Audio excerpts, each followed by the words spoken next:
প্রয়োজনে খালেদ মাহমুদ সুজনের বিসিবি পরিচালকের পদ ছাড়ার ঘোষণার পরদিনই সভাপতি ফারুক আহমেদের সঙ্গে দেখা করেছেন বোর্ডের সাবেক কর্মকর্তারা। সভাপতির আমন্ত্রণে তাদের পুরনো জায়গায় নতুনভাবে ফেরা। বিসিবি প্রধানের সঙ্গে তখন ছিলেন পরিচালক নাজমুল আবেদিন ফাহিম।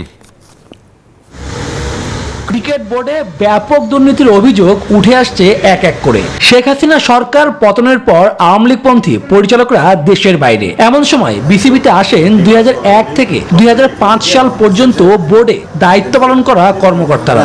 সাবেকদের একটি প্রতিনিধি দলের সঙ্গে ভবিষ্যৎ ক্রিকেট উন্নয়নে হোম অফ ক্রিকেট কার্যালয়ে সভা অনুষ্ঠিত হয়েছে। বিশ্বমানের থার্মিক্স রড, সালাম স্টিল থার্মিক্স, দেশের একমাত্র থার্মিক্স রড।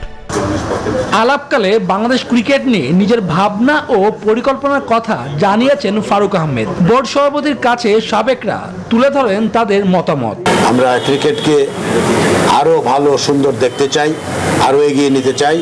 আমাদের দেশ বাংলাদেশের পরেই আমরা ক্রিকেটকে ভালোবাসি। প্রকৃত সংগঠক হিসাবে ক্রীড়া উন্নয়নের পরিষদের পক্ষ থেকে এই বোর্ডকে সমর্থন জানানোর জন্য আজকে আমরা এসেছিলাম। বৈঠক শেষে গণমাধ্যমের মুখোমুখি হন সাবেক কর্মকর্তারা।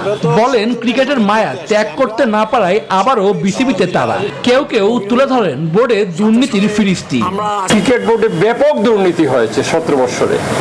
আমরা ইলেক্টেড একটা বোর্ড ছিলাম, আমাদেরকে ফোর্স করে রিজাইন দেওয়া হয়েছিল। সেই সময় সার্চ কমিটি করা হয়েছে একটা এনএসসির পক্ষ থেকে, সেখানে আমরা তাদেরকে সহযোগিতা করব যদি তারা আমাদের সহযোগিতা চায়। আগামী বছরের অক্টোবরে বিসিবির নির্বাচন। সেই নির্বাচন নিয়ে এরই মধ্যে শুরু হয়েছে আলোচনা। খালেদ মাসুদ পাইলট, আমিনুল ইসলাম বুলবুলদের বিসিবির পরবর্তী নির্বাচনে অংশগ্রহণের সুযোগ বাড়ছে।